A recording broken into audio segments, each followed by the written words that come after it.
been doing our 5k time trial this week, time trial number 2, and the next time we do a 5k, it's going to be for real, it's going to be the race day. I think park runs are still going to be closed by the 6th of June. I don't think that might not be a Michigan decision. I think that'll be a park run worldwide decision.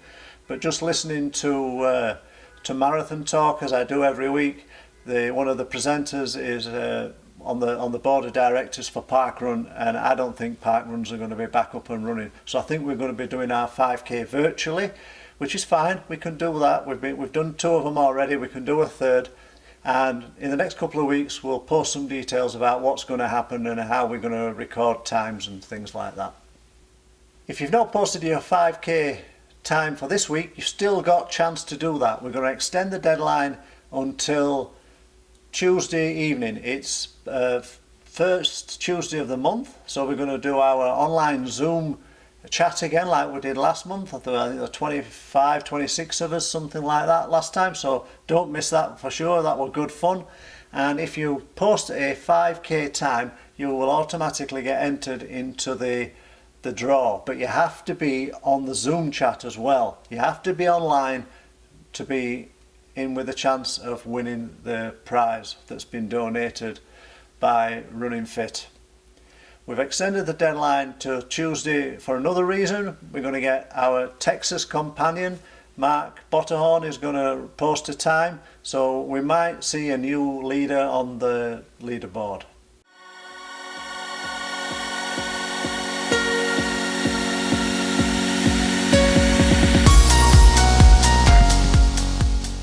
This week's training session is 8 by 800 metres at your 5k pace, with 50% of the effort time as recovery. So for example, if you're going to run the 800 metres at 8-minute mile pace, you're going to run your 800 metres in 4 minutes, you're then going to take a 2-minute jog recovery, and you're going to repeat them till you've done 8 of them.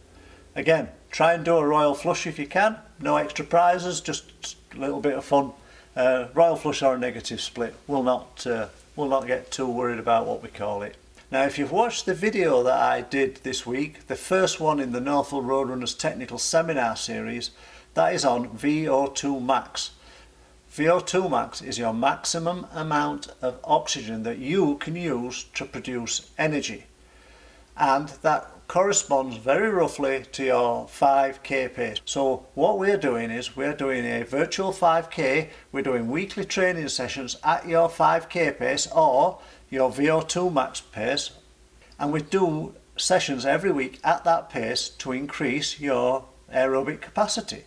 If you run these 5k sessions faster than your 5k pace, so let's say you should be running the 800 meters in 4 minutes, but you run it in 3 minutes 30, you might not be actually using your aerobic capacity. You might have drifted into anaerobic capacity, which if you're a track runner, it's an important thing to improve. But if you're a 5, 10k or even a half marathon and beyond runner, your aerobic capacity is much more important than your anaerobic capacity.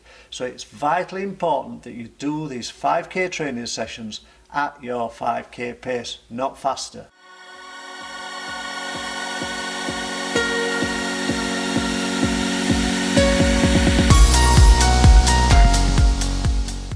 This week we had a Northville Roadrunners live coaching session from Billy. I'm going to insert a clip of Billy now talking about where we're going to get our VO2 max tested. But I mean, I like the idea of getting the VO2 max testing done if you're just really, yeah, see it looks like there's a place in Southfield too, Total Being Fitness. I like the idea of getting the actual VO2 max testing done because they're going to put the mask on your face and they're going to throw you on a treadmill like a lab rat, and it's going to be very specific metabolically. You can do these, calculators online, and they're going to, there you go, Cindy is sweet. She said Powerhouse in Novi does it. That's awesome. You can do these calculators online, and they're going to be pretty accurate, but if you want to get it dialed into exactly what it is, then you need to have the VO2Max testing done and get on the treadmill, put the mask on, get uncomfortable.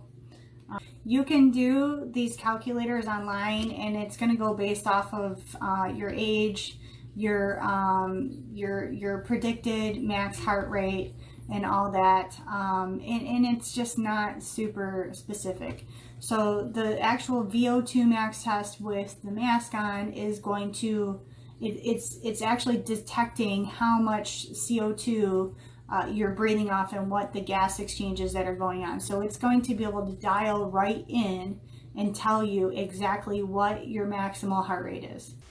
So on the back of the technical seminar and the discussion we had in the coaching seminar from Billy, one or two people have been asking, why do we need a VO2Max? How accurate is your Garmin? You know, what's the purpose of the testing? So let me just say straight away, you do not need to have your VO2Max tested. It is purely a number that gives you some information, but there are other ways to monitor it. 5k pace, for example. So if you wanted to do a dedicated training schedule to improve your 5k time, which is approximately your VO2Max, you do exactly like we've been doing for the last few weeks.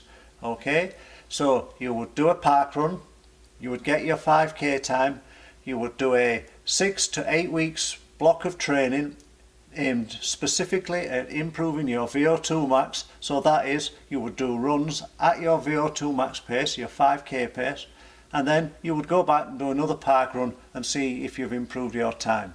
If you've not improved your time, you probably go back and look and say, why have I not improved my time? You could go along and ask Billy, or you can come along and ask me, or your own coach, you know, what's gone wrong, why have we not increased? But VO2Max also gives you another set of numbers to use, and some people like me like the scientific data, and it's a very controlled test. Park runs, while they're a specific distance, or any 5k race, they're a specific measured distance, there are lots of variables: the weather, the terrain, how you're feeling on the day. Whereas if you go to a lab for it testing, it's done in an air-conditioned room, it's done on a calibrated treadmill, it's done with calibrated gas analyzers, and you get very specific data, very accurate data. You then go away, do a 3 month block of training, and then you go back and have your VO2Max tested again, and you get a specific figure to see if it's increased or not. So there's two ways to do it. You can do it with the low-tech method, which is your 5k time, or you can go the high-tech method. Now, what about your Garmin? Okay, Garmin's give a reasonably accurate figure. They give a reproducible figure. Whether it's accurate or not, I'm not so sure, because it uses generic formulas that cover everyone. We're not generic people. We are not normal. We're runners. We're distance runners. So that makes us not normal. So how can we take a formula for a normal person and expect it to be accurate for us? So the accuracy of a Garmin or an online calculator might not be 100%, but I think they are reproducible.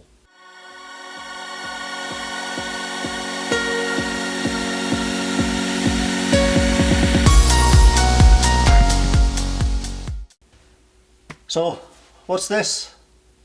Do you recognise it? It's a race t-shirt. Now, you might have forgotten what races are. Races are where we pay an organiser to put on an event, we all turn up, we race our fastest, we get one of these and we get one of these, and we all go away happy.